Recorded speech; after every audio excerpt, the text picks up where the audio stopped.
Another renewable energy source could soon be coming to the forefront in Canada. Near the beginning of November, Max Power Mining Corporation successfully drilled Canada's first dedicated natural hydrogen well near Central Butte. The company's incoming CEO says energy is like a buffet, with every sector playing its part. Canada just pulled off something big, something that could redefine the entire balance of power in North American energy. While Washington is still arguing about tariffs, drilling leases, and whether EVs are patriotic enough, Canada quietly drilled the country's first natural hydrogen well in Saskatchewan. And unlike the usual political theater, this move actually means something. It's practical, it's strategic, and it places Canada ahead in a race most countries haven't even realized has started. Natural hydrogen, the kind generated underground by geological processes, has long been treated like a scientific curiosity. The U.S. Geological Survey has published maps showing America has promising zones, but U.S. companies haven't moved past early exploration. Canada, meanwhile, did it. A functioning well, real data, and a team preparing for commercial flow tests. In the middle of a trade war climate where the U.S. is weaponizing tariffs, pushing allies into corners, and demanding supply chain obedience, Canada just opened a door into a new source of clean, scalable, and potentially exportable energy. This wasn't just a drilling operation. It was a message. Canada is building its own future. In early November, Max Power Mining Corporation completed Canada's first dedicated natural hydrogen well outside central Saskatchewan. The well reached over 2 kilometers deep and hit multiple hydrogen-bearing zones. For a long time, geologists debated whether natural hydrogen existed underground in usable quantities. Saskatchewan just proved that it does. The chief geoscientist behind the project described natural hydrogen exploration as a chess match, the kind that rewards patience, skill, and an understanding that the Earth doesn't give up its secrets easily. Max Power now has 6 additional concept sites ready for evaluation, with the company preparing a full round of flow testing to confirm commercial viability. The timing couldn't be more remarkable.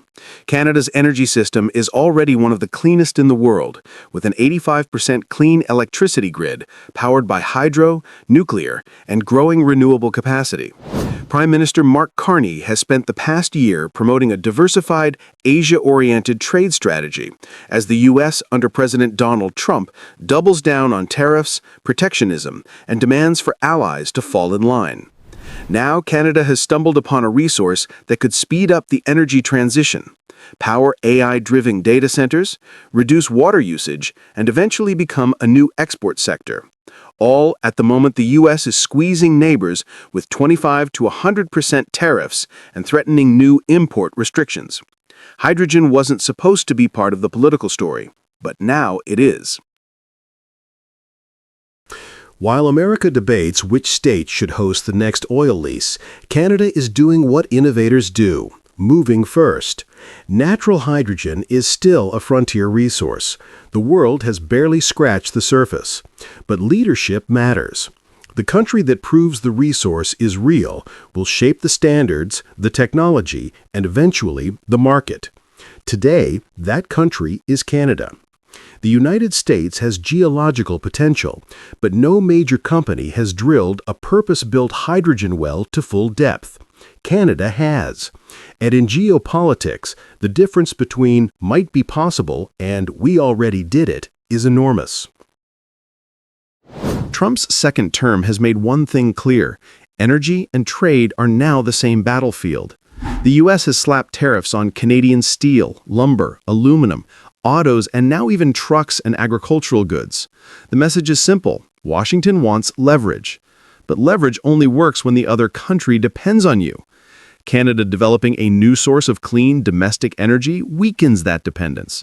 Natural hydrogen could support heavy industry, AI data centers, export corridors to Asia, or even clean fuel markets in Europe, all while reducing Canada's vulnerability to U.S. supply disruptions.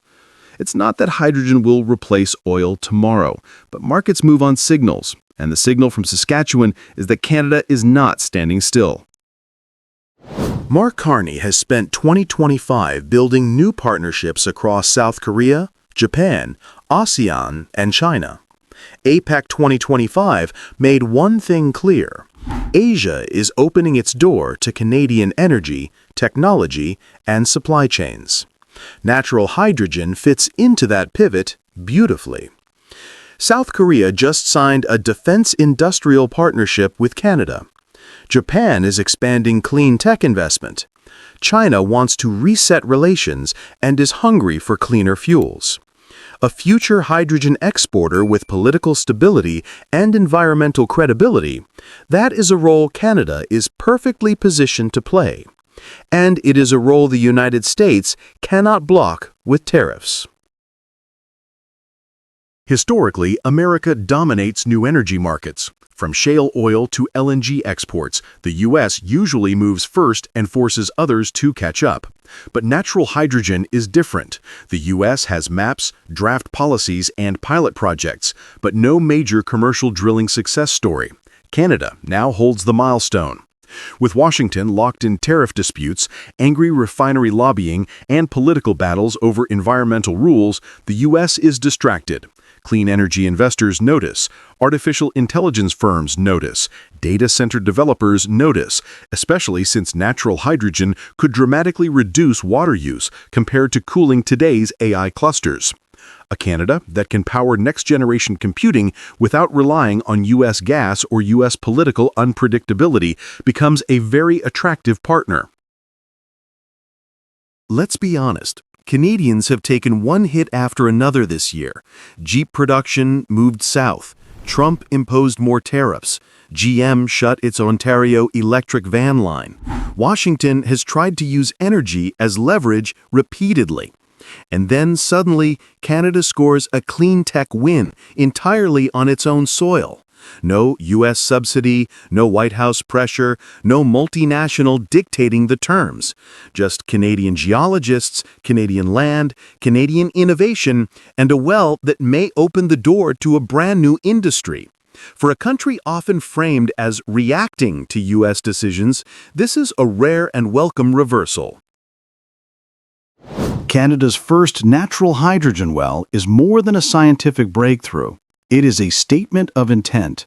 While the United States leans deeper into protectionism and tariff leverage, Canada is building the industries of the future: clean energy, AI-ready infrastructure, and Asia-connected trade routes.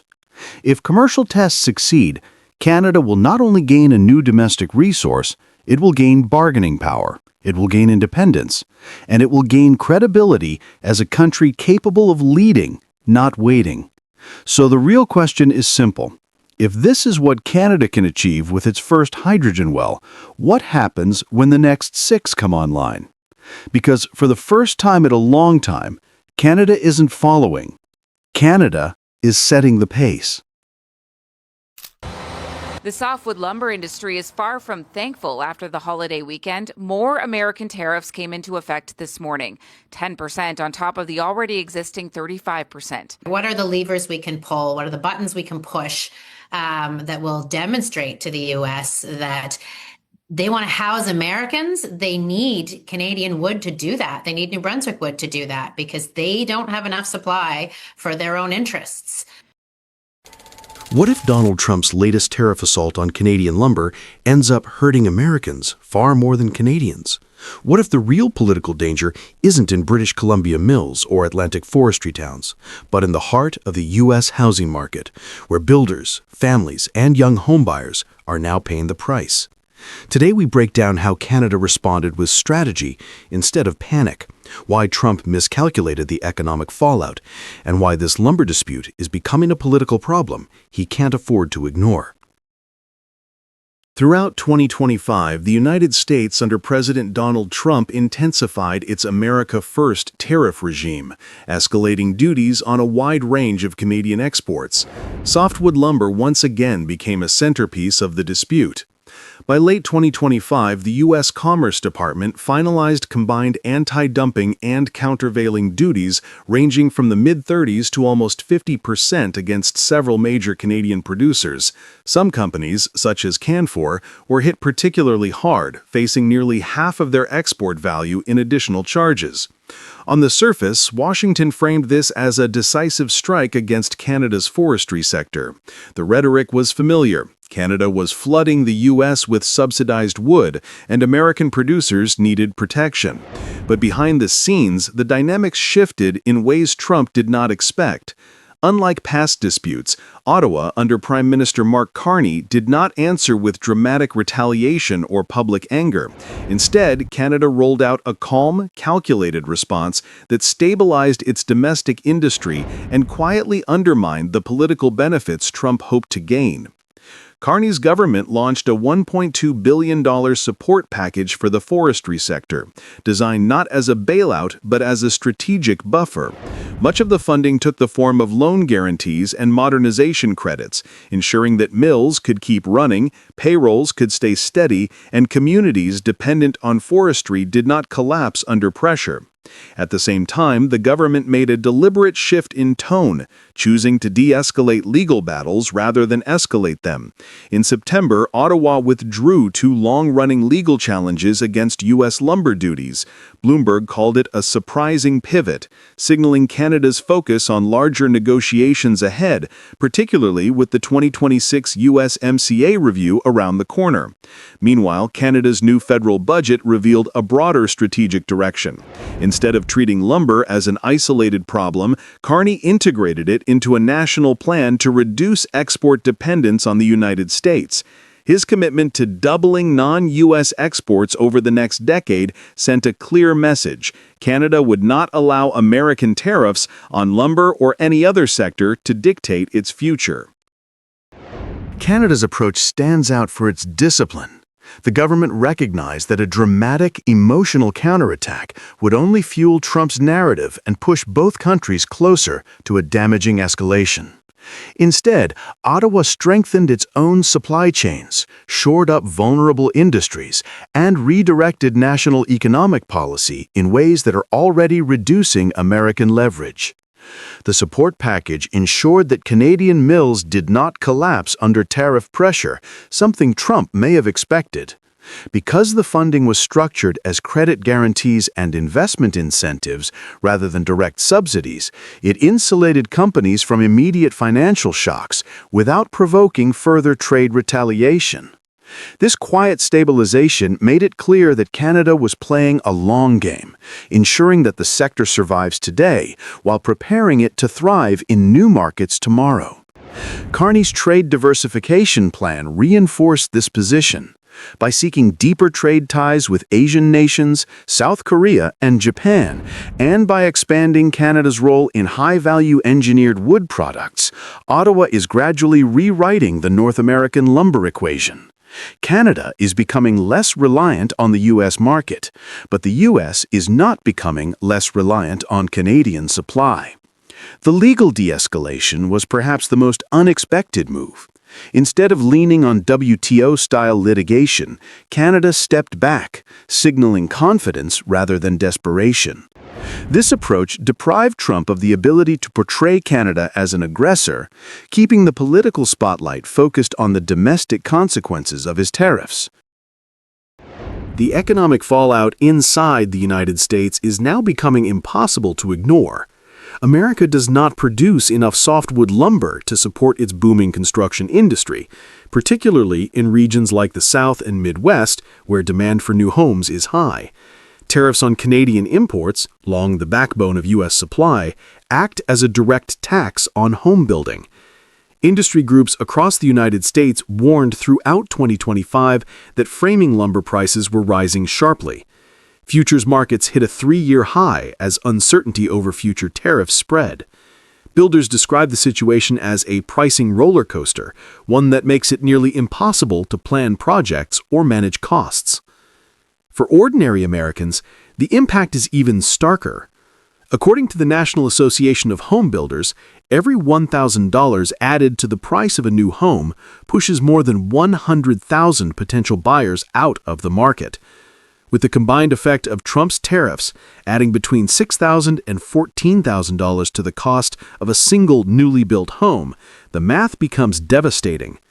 This level of inflation in home construction could disqualify up to 1.4 million American families from home ownership at a moment when housing affordability is already the worst it has been in decades. And the pain does not end with buyers. When construction slows, so does employment. Contractors delay projects, mills reduce shifts, transport networks go underused, and ancillary jobs from electricians to drywall suppliers feel the ripple effects. These are exactly the types of middle-class jobs Trump claims to protect. The political geography of this problem is dangerous for Trump as well. Many of the states most affected by construction cost inflation, Michigan, Pennsylvania, Georgia, and parts of the Midwest, are also among the states most critical to Trump's political fortunes. Rising home prices hit suburban families hardest, and these families are among the most influential swing state voters. A tariff that raises the cost of living for millions of Americans is not a winning issue. The irony here is profound. Trump's lumber tariffs do not meaningfully help the U.S. lumber industry, they do not weaken Canada in any measurable way, and they do not generate political wins. Instead, they raise housing costs, destabilize supply chains, frustrate builders, and alienate the very voters Trump needs. Canada's response to Trump's lumber tariffs is a masterclass in steadiness. Ottawa resisted the temptation to fight fire with fire. Instead, the Carney government reinforced its economic base, protected workers, expanded global partnerships, and quietly waited for the domestic political consequences in the United States to become undeniable. Those consequences have now arrived. Americans are paying thousands more for housing. Builders are facing unpredictable lumber prices, young families are being priced out of the market, and swing state suburbs, already strained by inflation and high interest rates, are feeling the pressure. Trump may have expected lumber to be a symbolic victory. Instead, it has become a real-world liability. As the 2026 USMCA review approaches, Canada holds a position of stability and confidence, while the United States confronts a tariff policy that is inflicting political damage at home. The question now is simple. Will Trump reverse course to calm the backlash, or will he double down and risk turning a targeted trade fight into a national affordability crisis? Only time and the U.S. housing market will tell. We are going to double our non-U.S. exports over the course of the next 10 years. We think we can do it in a much shorter period of time. That's $300 billion of additional exports. Most of that is going to come from Asia, in our view. We're laying out a path for at least $500 billion of additional investment in Canada in the next 5 years. Canada just made one of the boldest investment moves in its modern history, a $500 billion plan tied directly to its growing partnership with ASEAN. While Washington is still threatening new tariffs, Ottawa is placing its biggest economic bet on Asia. At the ASEAN summit in Kuala Lumpur, Prime Minister Mark Carney didn't just give a speech, he unveiled a vision to transform Canada's economy for the next decade and to redefine who its real partners are. This is not a temporary reaction, it is a structural shift. Carney's message was clear. Canada will build, trade, and grow with Asia, whether Washington approves or not. And the $500 billion investment blueprint is the engine driving that transformation. The timing could not have been more symbolic. Just hours after President Trump threatened to impose another 10% tariff on Canadian goods, Carney was across the Pacific, greeting ASEAN leaders in Malaysia. At the Canada-ASEAN business reception, he presented Canada as a partner ASEAN can trust. Within days, Ottawa had sealed a free trade agreement with Indonesia, reached an understanding with Malaysia's Prime Minister Anwar Ibrahim to complete a full ASEAN-Canada trade deal by 2026, and announced the start of FTA negotiations with the Philippines, whose President Marcos will chair ASEAN next year. In the space of a week, Canada had joined the core of Asia's most dynamic trade network. And for the first time in years, the story was not about how Canada reacts to U.S. tariffs, but how it leads its own trade agenda. Carney's message came with a concrete number, $500 billion in new domestic investment over the next 5 years. That money will finance the next stage of Canada's industrial rebuild. New trade corridors, port terminals, LNG export facilities, and the first commercial small modular nuclear reactors. At Ontario's Darlington site, construction is already underway. The project will produce 300 megawatts of clean power, with 80% of its supply chain sourced inside Canada, backed by $3 billion in combined federal and provincial funding. Carney described this as part of a national plan to make Canada an energy superpower.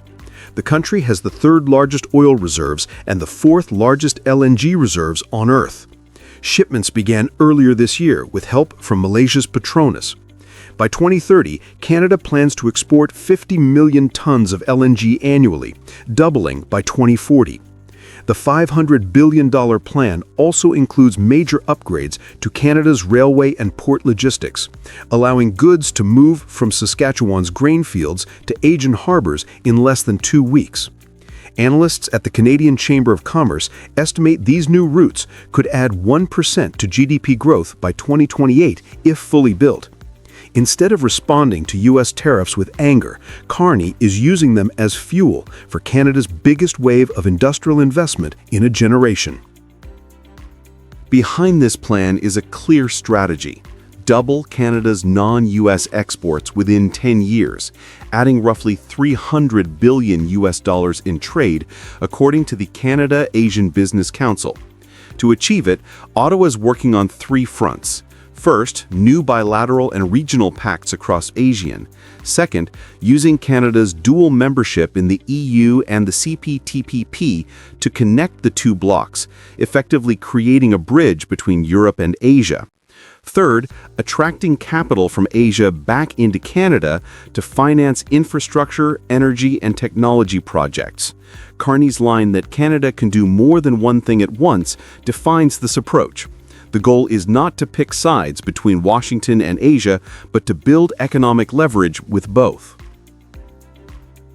Trump's tariff pressure was meant to pull production into the U.S. Instead, it pushed Canada outward. The latest trade data from the Canada-ASEAN Business Council shows double-digit annual growth in two-way investment for the past decade, hitting a record $24 billion in 2024. Much of this surge came after Washington began raising import duties. Every new barrier from the White House has accelerated Canada's diversification. ASEAN investors, particularly from Singapore, Indonesia, and Malaysia, are now pouring money into Canadian energy, mining, and agri-food projects. What was meant to isolate Ottawa has instead made it a magnet for Asian capital. Economists at the University of Toronto note that foreign direct investment inflows from ASEAN alone jumped by 38% between 2023 and 2025, marking one of the fastest shifts in Canada's modern trade history. Businesses that once looked south are now looking west, seeking long-term certainty beyond Washington's politics. Trump's plan is backfiring. The tariffs built neither American jobs nor trust, they built Canada's independence. This pivot is not ideological, it is practical economics. Canada owns the resources and credibility that Asia needs: secure energy, stable food supply, critical minerals, and one of the world's safest financial systems.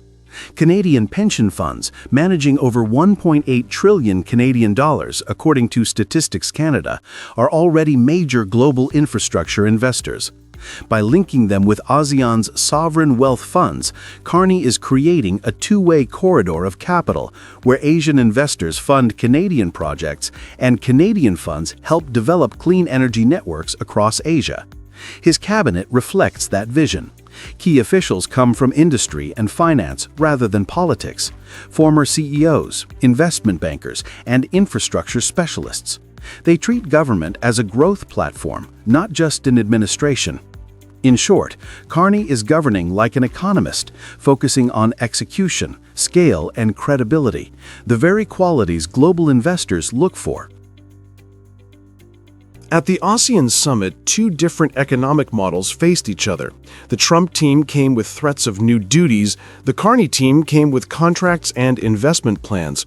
Canada also offered something that resonated deeply in Asia: reliability. With an 85% clean electricity grid, one of the highest in the G7, and a plan to expand it by half through nuclear and renewables, Canada stands out as both a resource power and a climate-conscious partner. For nations seeking stable, rules-based trade, that balance of energy and ethics matters. It allows Canada to play a role that neither Washington nor Beijing can easily fill, a bridge economy that combines openness with trust. What began as a reaction to tariffs has become a long-term realignment. Canada's $500 billion plan is more than an investment program. It is a declaration of economic sovereignty. If fully realized, it could reshape North American and Asia-Pacific trade for decades. By binding ASEAN, the EU, and the CPTPP into one connected system, Ottawa is laying the foundation for a new kind of middle power leadership, one based on capital, credibility, and clean energy. Trump's economic nationalism was meant to restore U.S. leverage. Instead, it is isolating Washington and empowering its closest ally. Canada is not retaliating with noise. It is responding with vision. Trump built walls. Carney is building corridors. And as those corridors begin to carry Canadian energy, technology, and capital across the Pacific, the balance of power in North America and beyond may never look the same again. President Trump will impose a new round of tariffs on imported heavy-duty trucks, branded medications, kitchen cabinets, and upholstered furniture. Trump announced the change will take effect on October 1st, writing on Truth Social last night that the large-scale flooding of the products into the U.S. by other countries is unfair to local manufacturers. At the end of September, President Donald Trump announced a new round of tariffs that take effect on October 1st. Heavy-duty trucks, branded medications, upholstered furniture at 30%, and kitchen and bathroom cabinets at 50% are on the list. The White House framed it as protection against unfair imports and even a matter of national security. Yet the U.S. Chamber of Commerce noted that top suppliers are America's closest allies, with Mexico the largest source of trucks. A policy introduced as strength may soon feel like added weight on American households. Again, this dates back to the Trump administration started an investigation last month in August, part of the 232, Section 232, where they can look at certain sectors and claim that there's some sort of national security risk. So they're claiming this potentially on furniture. So they want to put a 30% tariff on upholstered. The economic reality is simple. Roughly 80% of upholstered furniture and about half of kitchen cabinets sold in the United States are imported. Tariffs mean higher costs for retailers and builders. Companies like Restoration Hardware, Williams-Sonoma, and Wayfair depend on imports. Firms such as La-Z-Boy and Ethan Allen make more at home and will be less affected. The consequences extend beyond retail. Families already stretched by high mortgage rates will face more expensive renovations. Contractors building or remodeling kitchens and bathrooms will struggle as materials jump in price. Wall Street responded briefly, with RH shares falling by 2 to 3% before recovering, a sign that investors doubt the tariffs will rebuild U.S. capacity anytime soon. For ordinary Americans, the pressure will be immediate as essential household goods become costlier. North of the border, Ottawa has been watching closely. The Carney government already scaled back some counter tariffs earlier in the year to leave room for negotiations with Washington. Instead of escalating, Canada is funneling financial support to industries hit hardest. The federal government pledged 400 million Canadian dollars in relief loans to Algoma Steel in September, with Ontario adding another 100 million. These moves come as Canada's parliamentary budget officer warns that the 5-year deficit path has doubled compared to the previous government, creating concerns about fiscal sustainability. When it comes to furniture and cabinetry, Canada sees an opportunity. Its manufacturers can lean on shorter transport routes into the American Midwest and northeastern states, giving them an advantage when shipping costs and tariffs weigh on other suppliers. Ottawa is considering tools such as remission of tariffs on imported inputs, tax credits for new investment, and diversification through agreements with the European Union and Southeast Asia. By doing so, Canada is trying to shield its own consumers while positioning itself as a flexible partner for American buyers caught in the tariff crossfire. The result is a sharp contrast. Washington's plan may shield some domestic producers, but risks fueling inflation just as the Federal Reserve debates interest rate cuts. The latest labor report showed weekly jobless claims at 218,000 in late September, a sign of resilience. Yet higher furniture and cabinet prices could still weigh on household budgets and slow housing recovery. Meanwhile, Canada, despite facing its own fiscal strains, is adapting quickly. By cushioning its industries and seeking new markets, it reduces reliance on the U.S. while seizing a chance to fill gaps left by American tariffs. The irony is clear. A measure designed to prove strength could instead weaken confidence at home. It risks raising costs for American families while allowing Canada to reposition itself as both partner and competitor. What was meant to revive U.S. manufacturing may end up remembered as another example of tariffs backfiring.